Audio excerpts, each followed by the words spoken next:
বৌদি আমি লাগাবো। না না, আমি কিছুতেই লাগাতে দেব না। আরে অসুবিধা কোথায় আর সমস্যা কোথায়? কোথায় অসুবিধা কোথায় সমস্যা সেটা আমি বুঝবো, তোমাকে বুঝতে হবে না। বৌদি বৃথায় রাগ করছো, ব্যাপার তো সামান্য, বুঝতেই পারবে না। সামান্যই হোক আর অসামান্যই হোক, হবে না মানে হবে না। আরে দরকার হয় টাকা পয়সা দেব। টাকা দাও আর পয়সা দাও, আমি লাগাতে দেব না। আরে এত চিৎকার করছে কেন? আরে লাগবে তো সামান্য, বুঝতেই পারবেন না।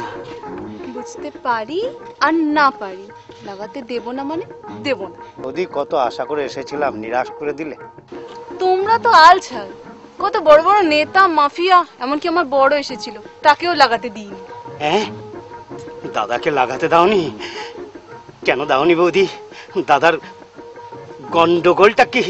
মুখ পোড়া আমার বাড়ির দেওয়ালে মদের বিজ্ঞাপন লাগাবে বলে তৈরি ছিল, তাই আমি লাগাতে দিইনি।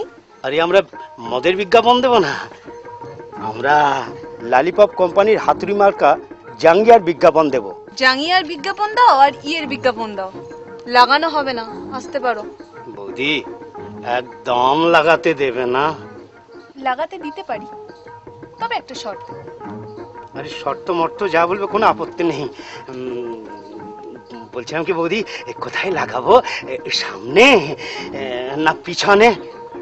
সামনে হবে না, বাড়ির পিছনের দেওয়ালে লাগাতে পারো, লিখে দিও বিজ্ঞাপন লাগানো নিষেধ, নো স্টিক বিল, দরজায় দেব খিল।